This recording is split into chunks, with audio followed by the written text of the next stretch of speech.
Bring in show music, please. This is Squawk Pod, and I'm CNBC producer Cameron Costa. On today's episode, gearing up for the president's State of the Union address. Joe is in D.C. on Capitol Hill with senators from both sides of the aisle. First, Ted Cruz. I'm not a tariff guy, but I will say President Trump has changed my mind on one aspect, which is I think tariffs are an incredibly effective lever point for the president. Then, what Democrats are hoping to hear on tariffs tonight with Washington Senator Maria Cantwell. In a dream world, I would love the president to say, I hear the courts, and I'm going to go to Congress, and I'm going to have a discussion with them about trade and about how to get markets open, about how to get soybeans into Asia or apples from our state. Plus, Wall Street's fears of AI disruption keep rattling the markets, and the bidding war for Warner Brothers Discovery just keeps heating up. It's big enough and interesting enough for us to spend a lot of time talking about, which we do. It's Tuesday, February 24th, 2026, and Squawk Pod begins right now. Stand Andrew by in 3, 2, 1. Cue Andrew.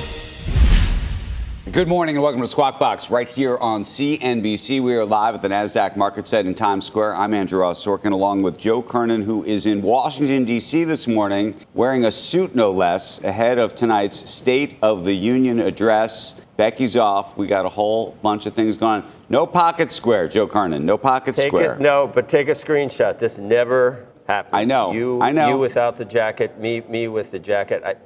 I feel like, I feel totally inhibited. I could be a totally different person. We'll see how that works out. We can only hope. We're coming off some drops of more than 1% for all the major averages. And in focus for investors, renewed fears of an AI disruption in the tech sector. Cybersecurity stocks were hit particularly hard. IBM lost 13% on worries that Anthropic could poach some of its business.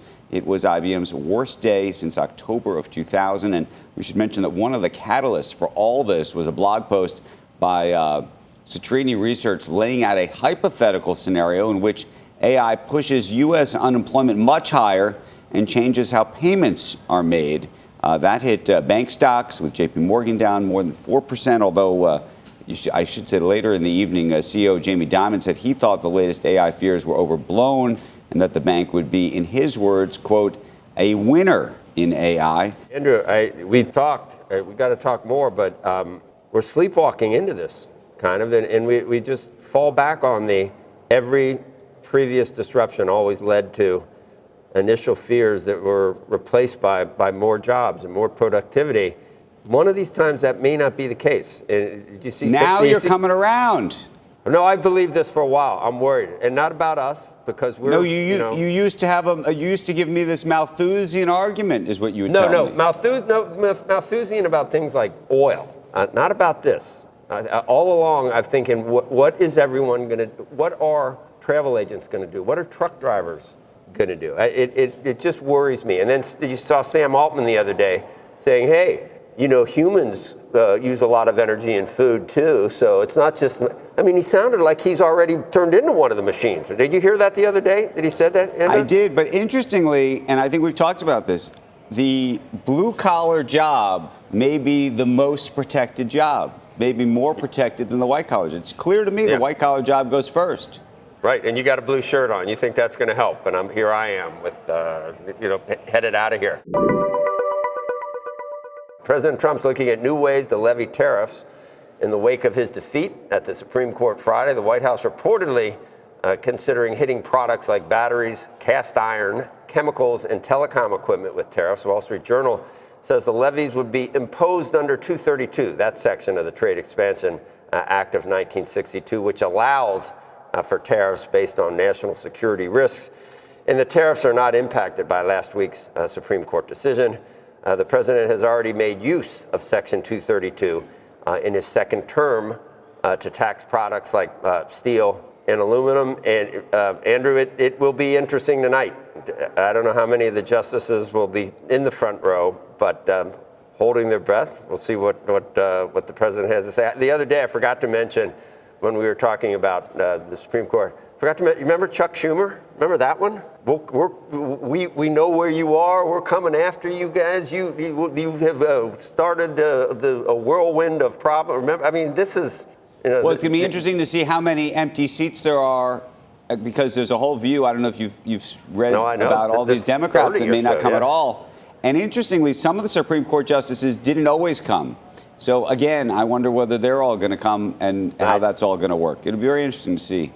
Well, it'd be nice if you don't want to come, don't come. That's fine. But I hope that there's no heckling or guys, shaking their cane if there are people ripping things up, or, in the past there's been some decorum that's been, and we would, far be it from us to ever violate any decorum, Andrew. I mean, I'm thinking of Marjorie Taylor Greene on the other side. Remember that? Yeah. Paramount Skydance reportedly sweetening its offer for Warner Brothers Discovery. Reports say that Paramount aimed to address some of Warner's concerns about financing with that new bid. Unclear right now, though, how much the offer is worth. Now, Paramount previously had bid $30 a share in cash for Warner Brothers Discovery. If Warner's board now favors the new deal, Netflix will have 4 days to respond. Reports had said Variety had put that number close to $32 a share. We'll see whether Netflix comes back, how high they can go, and what comes next, Joe. I imagine Netflix bids higher. That's my guess on this. But if Netflix wins, then it becomes, I imagine, a year or 2 year long soap opera about whether the government's going to allow the deal to go through. If Paramount wins, then I imagine the expectation is that they've won. Everyone should be interested. I was thinking, Andrew, we're so interested because we're in the media, and it actually, we don't really have skin in the game, but because of Versant and because of the interplay between cable and streaming and new media and legacy media, I mean, we're watching so closely. But I don't think it's just us. I think it's big enough and interesting enough for us to spend a lot of time talking about, which we do. Right? Well, to me, I agree with you, but I think it's really like the end of Hollywood. There's the AI piece. Possibility of that, all of it. It's so just many a shift different in all of it. Yeah. Cheese will be next. Coming up on Squawk Pod, ahead of the president's State of the Union address tonight, our Joe Kernen sat down with Senator Ted Cruz in the Russell Rotunda in the U.S. Capitol. Top of mind for many in business and in politics, tariffs. The Supreme Court decision, I don't think, is going to have much consequence other than a bunch of chaos and litigation, because there are a host of other federal statutes that let the president impose basically the same tariffs. And so in terms of our trading partners, I don't actually expect the other countries to do a whole lot different. You'll have individual companies filing lawsuits.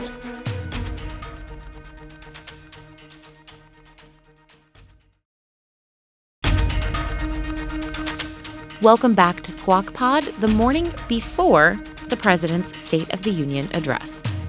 Here's Joe Kernen in the U.S. Capitol in Washington. Joining us now, Senator Ted Cruz. He's the chairman of the Commerce Committee, member of the Foreign Relations Committee. I think, is there anything else? You talk commerce, you talk foreign? Judiciary as well, and rules. I stay busy. It seems like it's all, but we can talk to you about anything, obviously. And the first thing I said to you when you sat down, we've had conversations in the past, and many Republicans in their previous lives, pre-Donald Trump lives, were not big fans of tariffs. Mm-hmm. And I said, you have been somewhat mixed in the past on our conversations about it. But you said used in the right way, and maybe the way the president has used them, it can be something that you're behind, that you support. Look, that's exactly the way I would put it. As you said to me before we started, you said you're not a tariff guy. And I agree with you. I'm not a tariff guy. But I will say President Trump has changed my mind on one aspect, which is I think tariffs are an incredibly effective lever point for the president. And he's shown that in the last year, that through the threat of tariffs, he's opening up foreign markets. And there are two camps within the administration. One camp wants the president to use tariffs as leverage to reduce tariffs from our trading partners, to remove non-tariff barriers, to expand trade. That's the camp I'm in. I think that's the right camp to be in. There is another camp in the administration that just loves tariffs, that wants them high forever and is fine with other countries having high tariffs. I think that's a very bad policy outcome. But there is an irony, Joe. Donald J. Trump could go down as the greatest free trade president of modern times, which is not what one would expect. And I'll tell you what changed my mind. I mean, look, I think back to the George W. Bush administration. President Bush was a big advocate of free trade. But our trading allies were not beating a path to Washington saying, let's lower our tariffs and open up our markets. With Trump, they are. The threat of tariffs incentivizes them, and it's a really powerful tool. Do they second guess a lot of the agreements or a lot of the concessions made after the Supreme Court decision on Friday? You know, I don't think so. I think the Supreme Court decision was unfortunate. I think it's going to cause a lot of chaos, a lot of litigation. I think you're going to see billions of dollars of litigation drag on for years. Well, that's unfortunate. You're a constitutional lawyer. I think the decision was wrong. You think it was wrong? As a statutory matter, the statute, IEPA is the statute they were interpreting, gives the president the power to regulate importation. Here's what the Supreme Court said. The president can ban imports. He can say no German automobiles are allowed in the U.S., but he can't impose a dollar tariff on it. And I think Justice Kavanaugh in dissent had the better of the argument. I think Justice Thomas in dissent had the better of the argument that with foreign policy, this is a power of the president. But here's the point that really matters. The Supreme Court decision, I don't think, is going to have much consequence other than a bunch of chaos and litigation, because there are a host of other federal statutes that let the president impose basically the same tariffs. And so in terms of our trading partners, I don't actually expect the other countries to do a whole lot different. You'll have individual companies filing lawsuits, but the president will be able to use that same leverage. As Justice Kavanaugh said in dissent, he said, look, the court basically said this was a box-checking exercise, and the president checked the wrong box, that he used one statute when he should have used another. I don't think it's going to change the fundamental economic policy. What will we hear tonight about Iran and the president's objectives or plans there? Look, I think the president's leadership on Iran has been incredible. The decision to bomb Iran's nuclear facilities was the single most important national security decision of the president. Some serious... It took enormous cojones, as Cubans would say. Exactly. Look, and it was a spectacular success. We are at a moment, Joe, where in the next 6 months, we could realistically see the regimes in Iran, Venezuela, and Cuba all fall, and we could see them replaced with governments that want to be friends with America. Now let me be clear. There are 1,000 ways that can go wrong, so I'm not being Pollyannish about that. But if that happened, that would be the biggest geopolitical shift since the fall of the Berlin Wall. And so tonight, I expect the president to talk about historic successes over this last year, because it really has been an extraordinary year, both in national security and foreign policy, but also in domestic policy. How would you, if you were the president, how would you approach Iran? What is it, another limited strike to try to prevent nuclear enrichment and to say we're serious? Do you go beyond that? Do you hope that somehow organically it happens? Because when you break it, when you own it and you break it, we know what's happened in the past. It's not. So I talked to the president last week about this, and what I urged the president, I said, listen, the regime has never been weaker. They are teetering. There are real-world consequences to losing a war. The Ayatollah lost to Israel in the 12-day war. They are weaker. The regime is weaker than it ever has been. And what I've urged the president, do not miss this opportunity. If the Ayatollah is removed from power, it will make America much safer. This is the leading state sponsor of terrorism in the world. The Iranian regime is responsible for murdering hundreds of American servicemen and women. They fund terrorists all over the world. And so what I've urged the president is, number one, support the protesters and arm the protesters. Let the people of Iran, give them the ability to overthrow their government. And number two, I think there's a very real possibility we will see, potentially in a matter of days, limited strikes. What we're not going to see is boots on the ground. We're not going to see a ground presence of American troops there, but I think there's a real possibility of targeted strikes that are designed to support the Iranian people who are protesting, not designed to put America in the middle of it, but designed. This regime, the Ayatollah, when he chants death to America, I believe him. We have seen new highs in the stock market, although obviously yesterday was difficult. GDP might have been higher if there hadn't been a shutdown, but it's positive and expected to, by some this year, with some tailwinds, could be better than it's been in recent memory. Employment is basically, we're at full employment at 4.3%. Inflation's above the Fed's target, but it's 2.4 or so, and down a little bit from when the president came in. The border's closed. There's yet polls, whether you believe them or not, or just the general feeling of Americans about affordability or about the direction of the country. Can you explain the disconnect in the Biden administration? I didn't really agree with that because wages fell. Right. Real wages Right. fell during the Biden. So I understood why people felt that, but wages are rising. Real wages are rising again. Why the malaise? Why the angst? Look, on the question of affordability, people are understandably frustrated. We had 4 years of Biden inflation. That hasn't disappeared. The Trump administration has significantly slowed inflation, but it hasn't reversed 4 years of damage from Biden. That makes life more expensive for the average working American. Now, there are areas like gas prices have gone down significantly. That's a major area of success. I think the Trump tax cuts that we passed last year, many of them are going to go into full effect this year. That's going to be beneficial.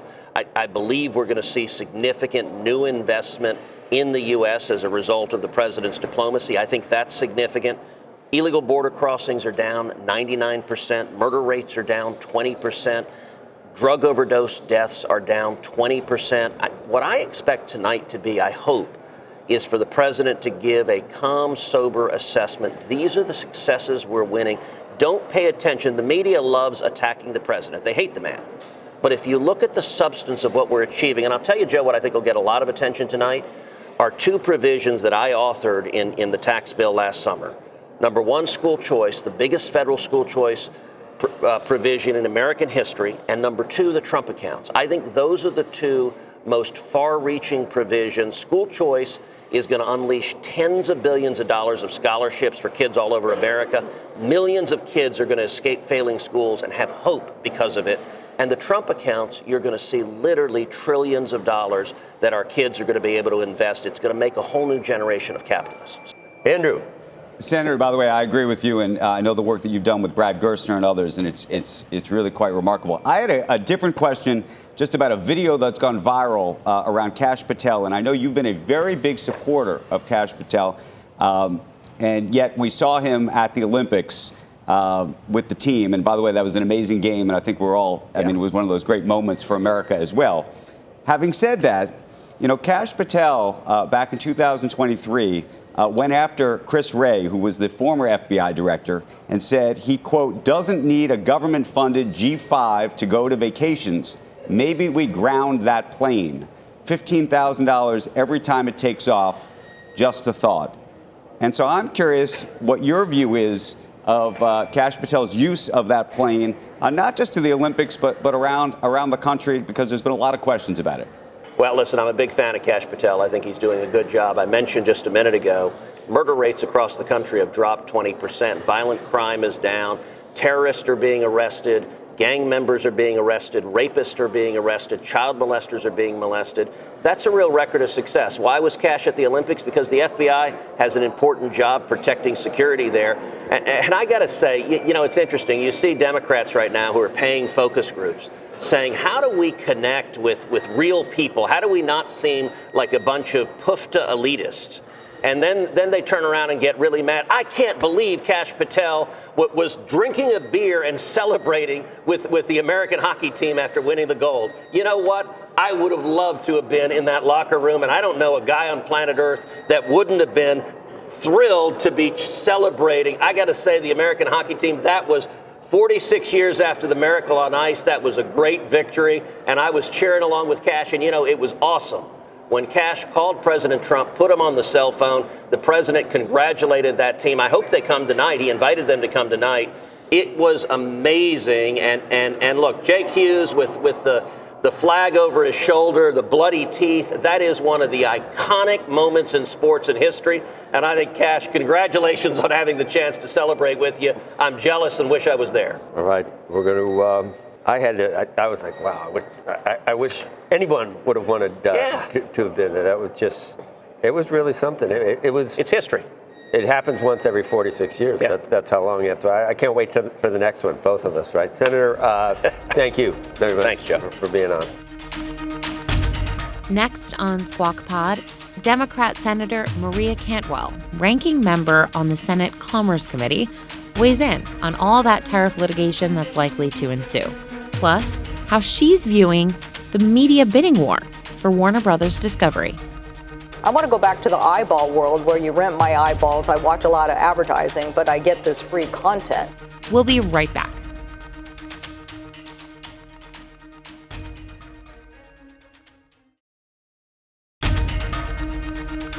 You're listening to Squawk Pod.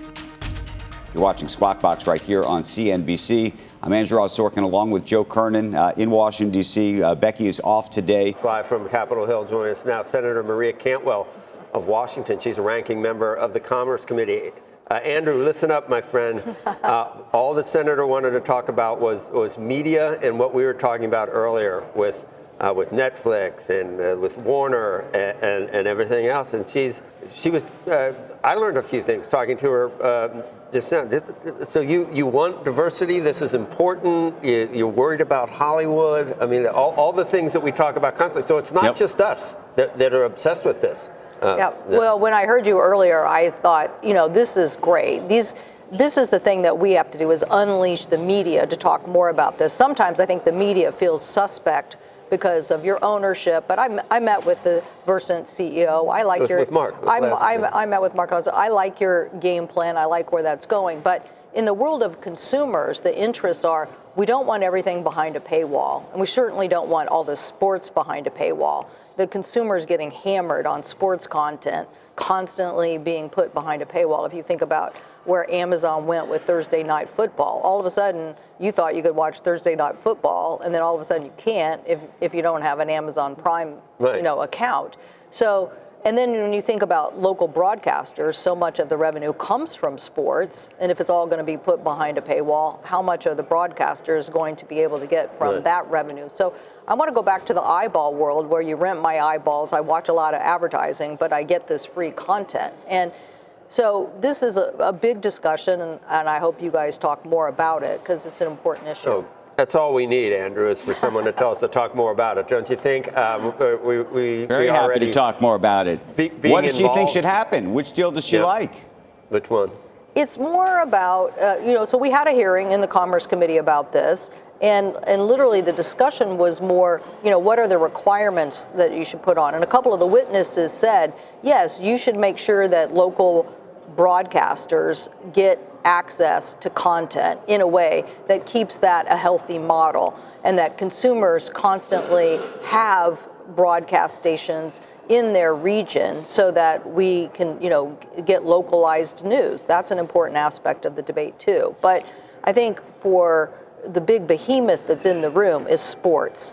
And more and more of this content is being put behind paywalls, whether it's ESPN or Amazon or getting subscriptions to it, and it's affecting the consumer. Well, Senator, Senator, go ahead, Andrew. Just one quick one related to all of this.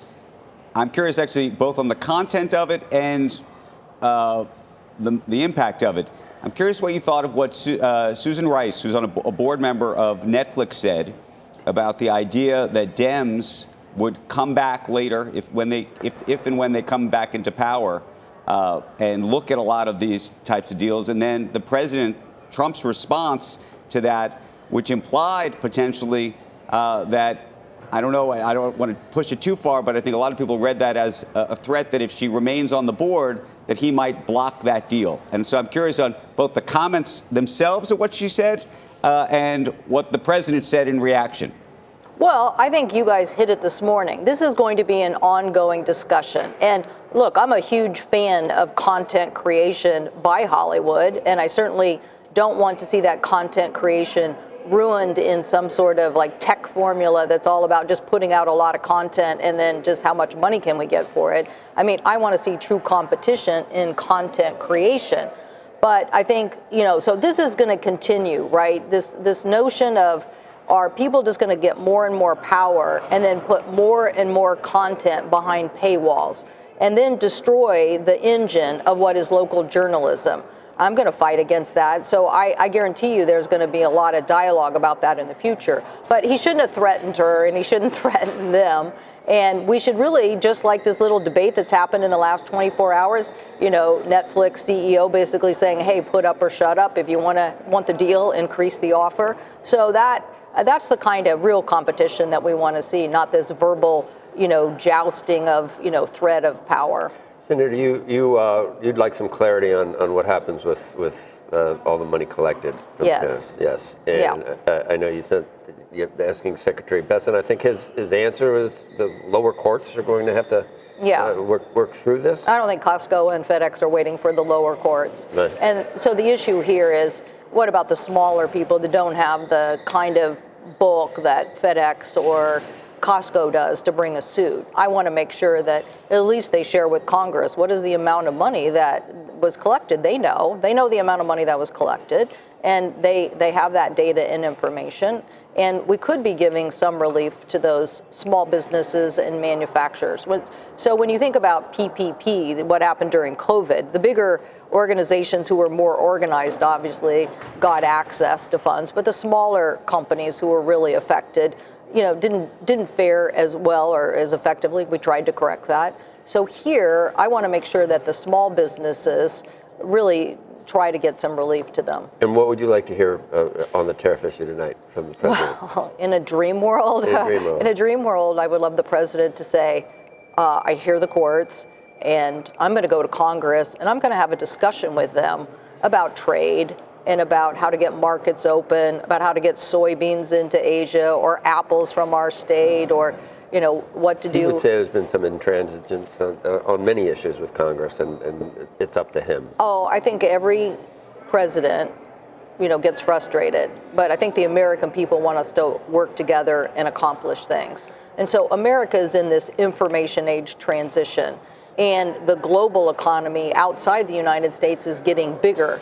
And we want more access to markets. And so when you look at the first Trump administration and this play, it didn't work out so well. And I would say this play, because literally you're just making things artificially more expensive for consumers. The tariffs were left on in the Biden administration, right?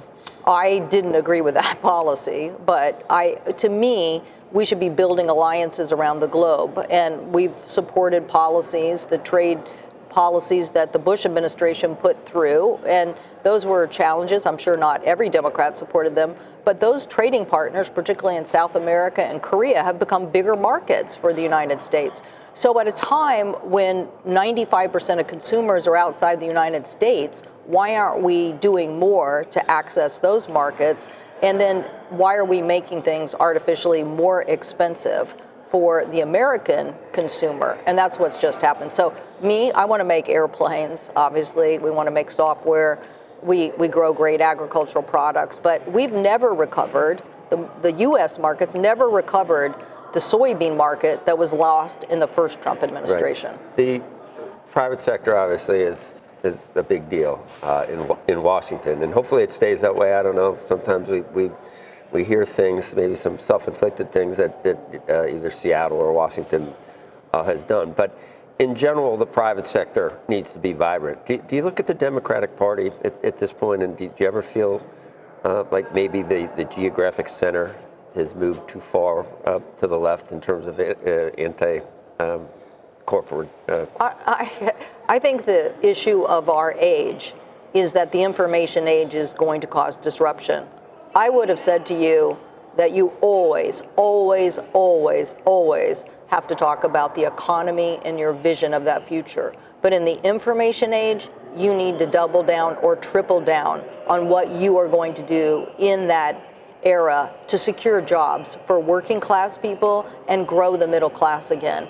And somehow I think our party gets lost on talking about that in a more robust way. If we're not really growing the middle class in America, how can we say that's the American dream? Right. And so we have to be more specific about how we think we're going to grow those middle class jobs. But I think tonight the issue is going to be about, well, why are cost and inflation not keeping pace, right? I mean, why are they outpacing what Americans can do to get by? Real wages are rising, and, yes. And that didn't happen, unfortunately, because of the early COVID. COVID and the response to COVID as well. Andrew.